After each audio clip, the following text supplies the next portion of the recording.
Friend, good afternoon. এর আগের দিন একটা আমাদের কমফোর্ট জোন কিছু কিছু সময় ছাড়াটা খুবই জরুরি, সেটা নিয়ে একটা গল্প বলেছিলাম গুরু শিষ্যের। আশা করি আপনারা সেই গল্পটা খুব এনজয় করেছেন। তো যাই হোক, আজকেও আমি একটা ছোট্ট মনে আমার যেটা খুব দাগ কেটে গেছিলো, একটা ছোট্ট একটা ইভেন্ট, সেটা নিয়ে আপনাদেরকে বলতে চাই। সেইটি হচ্ছে, একবার আমি একটা লয়ারের কাছে জাস্ট দেখা করতে গেছিলাম। তো সেই সময় তার লয়ারের একটা পোষা কুত্তা ছিল। তো সেই কুত্তাটা কিছুক্ষণ পর পর থেকে থেকে চিৎকার করে করে কাঁদছিল। তো আমি জাস্ট স্বভাবতই আমার মনে হয় যে প্রশ্ন করি লয়ারকে যে ও থেকে থেকে এরকম করে কাঁদছে কেন, ও কি অসুস্থ নাকি? তো তখন লয়ার যেটা বলে আমাকে যে না না, ছাড়ুন তো ওই কুত্তার কথা, ওর তো ওটা স্বভাবই ওরকম। অ্যাকচুয়ালি ও যে জায়গাটা বসে আছে সেইখানে কাঠের পাটাতনের এক সাইডে একটা পেরেক একটু উঁচু হয়ে আছে। তো সেইখানে তার ওটা ব্যথা লাগছে, পেরেকটা যখন তার লাগছে তখন সে ব্যথা পাচ্ছে, আর মাঝে মাঝেই সে চিৎকার করে কাঁদছে। আসলে ও যদি খুব এক্সট্রিম ব্যথা লাগে তাহলে সে সেখান থেকে সরে যাবে। আসলে কুত্তাটা খুব অলস, সে তার জায়গাটা কিছুতেই চেঞ্জ করবে না। আসলে ব্যথাটা তার সেরকমভাবে লাগছে না যে সে জায়গাটা সে চেঞ্জ করবে। তো আমাদের জীবনেও এরকম অনেক সময় হয়, অনেক কিছু জিনিস আমরা একই ঘটনাকে মনে করে মাঝে মাঝে দুঃখ পাই। একই ঘটনাকে মনে পেয়ে যে আমরা চিৎকার বা দুঃখ ফিল করি। তো যাই হোক, আমি যেটা এখানে বলতে চাই, এর সাথে যেটা কোরিলেট করতে চাই, যে কিছু কিছু সময় আমাদের সময় থাকতে থাকতেই কিছু জিনিস চেঞ্জ করা উচিত। তো আমাদের অনেক সময় অনেক কিছু দেরি হয়ে যাওয়ার পর ভাবলে ঠিক সেরকম ফ্রুটফুল রেজাল্ট নাও হতে পারে। যেমন আমাদের বডি সোল মাইন্ড, আমরা প্রত্যেকেই জানি যে এটার কতটা ইম্পর্টেন্স, এর কেয়ার রাখা। আমাদের প্রত্যেকে জানি, কেউ জানি না এরকম নয়, কিন্তু জেনে শুনেও আমরা কিন্তু এর পুরো কেয়ার কিন্তু কেউ করি না। আমি মনে করি, যেটা পার্সোনালি আমার ভিশন, যে অ্যাটলিস্ট আমাদের 10 মিনিট প্রতিদিন আমাদের বডি সোল মাইন্ডের কেয়ার করা উচিত, মর্নিং টাইমে অ্যাটলিস্ট 10 মিনিট। কিন্তু যাই হোক, যে কোনো কারণে আমরা এটা কন্টিনিউ করতে পারি না। কিন্তু এটাই আমাদের করতে অসুবিধা হয় না যখন আমাদের কোনো একটা সিরিয়াস ইলনেস, হয়তো ধরুন ফ্যাটি লিভার হয়ে গেল, বা ধরুন সুগার হয়েছে, বা হাই ব্লাড প্রেশার হয়ে গেল। তো তখন আমাদের কিন্তু ডক্টর যখন বলে যে আপনার অবস্থা খুবই খারাপ, শোচনীয়, তো তখন আমরা কিচ্ছু না, তখন আমরা জগিং করি, প্রাণায়াম করি, তখন আবার নতুন করে এক্সারসাইজ করি, ওয়েট লস করার চেষ্টা করি। তার আগে আমরা সেটা নিয়ে ভাবি না, কারণ আমরা বিভিন্ন আমাদের যে দৈনন্দিন র্যাট রেস, তার থেকে কিছুতেই আমাদের সেই টাইমটা বের করতে পারি না। তো যাই হোক, আমি এখানে যেটা বলবো, যে আমাদের প্রত্যেককেই মনে করা উচিত যে আমাদেরকে প্রথমে নিজেদেরকে ভালোবাসতে হবে। আমরা যদি নিজেদেরকে ভালোবাসি, নিজের কেয়ার করতে পারি, তবেই আমরা আমাদের যারা আমার মানে পরিবার বা পরিজন বা সমাজের আমরা কেয়ার করতে পারবো। আগে নিজের কেয়ারটা খুব জরুরি। তো যাই হোক, এটা আমরা সবাই জানি, কিন্তু যাই হোক, যে কোনো কারণে সেটা ইমপ্লিমেন্ট করতে পারি না। তো এখানে এই যে ইমপ্লিমেন্ট করতে পারি না, এটাকে মাথায় রেখেই আমি আমার একটা খুব সুন্দর একটা ওয়ার্কশপের অ্যারেঞ্জ করেছি। আপনারা যদি কেউ ইন্টারেস্টেড হয়ে থাকেন, 8 থেকে 80 বছর প্রত্যেককে ওয়েলকাম।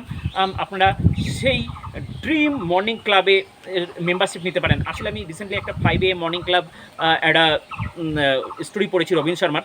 আপনারাও হয়তো অনেকে পড়েছেন। এখনকার দিনে তো গল্পের বই যেগুলো খুব হিট হয় সেগুলো তো জানেনই, বিভিন্ন ল্যাঙ্গুয়েজ হতেই পারে, কেউ হয়তো ইংলিশ জানে না, বাংলা জানে শুধু। তো এখন বিভিন্ন ল্যাঙ্গুয়েজে এভেলেবেল। তো আপনারা কেউ যদি পড়তে চান, অবশ্যই পড়তে পারেন। আর এখন তো পড়ারও যদি অনেকে টাইম ম্যানেজ না করতে পারেন, এখনকার দিনে তো জানেন যে টেকনোলজির দৌড়তে সব কিছু অডিও ফরম্যাটে, FM রেডিও, যেমন কুকু FM একটা অ্যাপস, এখানে আপনি ইচ্ছা মতো সব কিছু কানে হেডফোন দিয়ে সব কিছু অডিও ফরম্যাটে শুনতে পারেন।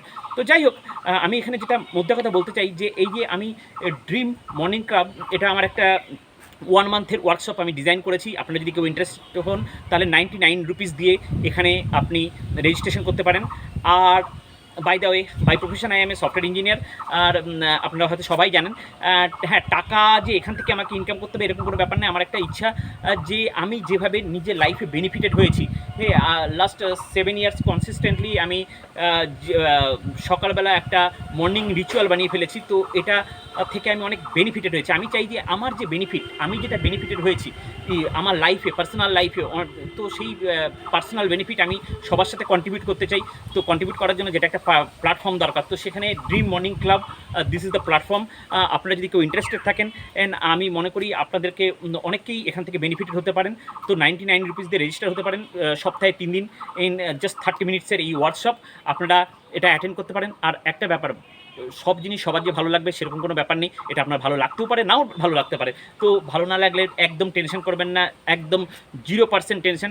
আপনাকে আপনার 99 রুপিস আমি 100% রিফান্ড ব্যাক করে দেবো, কিন্তু একটা ক্রাইটেরিয়া যে আপনাকে অ্যাটলিস্ট আমি বলেছি 3 দিন করে ওয়ার্কশপ হবে, 1 মান্থের ওয়ার্কশপ, দ্যাট মিনস টোটাল 12টা ক্লাস। 12টা ক্লাসের মধ্যে যদি কেউ 10টা ক্লাস অ্যাটেন্ড করে তাহলেই তাকে আমি 100% রিফান্ড করে দেবো মানি। আর যেটা 99 রুপিস নিয়েছে, আর শুধু তাই না, তার সাথে তাকে একটা সে যে তার মূল্যবান টাইম দিয়েছে তার জন্য তাকে আমি একটা 100 রুপিসের ডেয়ারি মিল্ক তাকে গিফট করবো। আমার উদ্দেশ্য একটাই, আমিও লাইফে বিভিন্ন সময় বিভিন্ন প্রবলেম ফেস করেছি, কিন্তু যে কোনো কারণেই হোক, আপনি হয়তো শুনেছেন I am a great forward of doctor Sandeep Maheshwari. তো যাই হোক, আমি একটাই কথা বলতে চাই যে এখান থেকে যদি আপনারা কেউ বেনিফিটেড হন সেটা হচ্ছে আমার সবথেকে গ্রেট রিওয়ার্ড। আর আমি জাস্ট চাই যে আমি যে ভালো জিনিস আমি পেয়েছি, যেসব জিনিস আমি বেশ কিছু প্রবলেম ছিল ওভারকাম করতে পেরেছি, সেটা আপনারাও যাতে ইজিলি সেগুলো অ্যাচিভ করতে পারেন। আমি জাস্ট মনে করি 1% ইমপ্রুভমেন্ট আমরা যদি ডেলি করতে পারি তো আমরা একটা বিশাল ইমপ্রুভমেন্ট নিজেদের মধ্যে আনতে পারি। তার জন্য একটা সঠিক গ্রুপ দরকার। আর আমরা অনেক সময় অনেক কিছু নিজেরা জানি যে এটা করা উচিত, করতেও শুরু করি, কিন্তু কনসিস্টেন্সি করতে পারি না। তো এটাকে কীভাবে আমরা কনসিস্টেন্টলি করবো, কী করে আমরা আমাদের গুড হ্যাবিটকে ইমপ্লিমেন্ট করবো, আমরা আমাদের যা এতদিন ধরে করে এসেছি তার মধ্যে থেকে কী করে যেটা ব্যাড হ্যাবিট সেটাকে আমরা বাদ দেব, আর কি করে আমরা যেটা হচ্ছে মর্নিং হ্যাবিট, মেন এখানে যেটা আমার ফোকাস, মর্নিং হ্যাবিট কী করে ইমপ্লিমেন্ট করব। কিছু না, আমরা জাস্ট দিনের মধ্যে 1 আওয়ার আমরা কী করে এক্সট্রা আর্ন করতে পারি, কী করে আমরা টাইমকে মাল্টিপ্লাই করতে পারি। তো এই যে ছোট্ট ওয়ার্কশপ, আশা করি তাতে আমি একটা বেসিক আইডিয়া আপনাদেরকে দিতে পারবো আর আপনারা সবাই বেনিফিটেড হবেন। তো যাই হোক, আমার উদ্দেশ্য একটাই, আপনারা খুব বেনিফিটেড হন এখান থেকে। তো আপনারা সবাই সুস্থ থাকুন, ভালো থাকুন, এই কামনা করে আজকে আমি এখানে শেষ করছি। Thank you, bye by.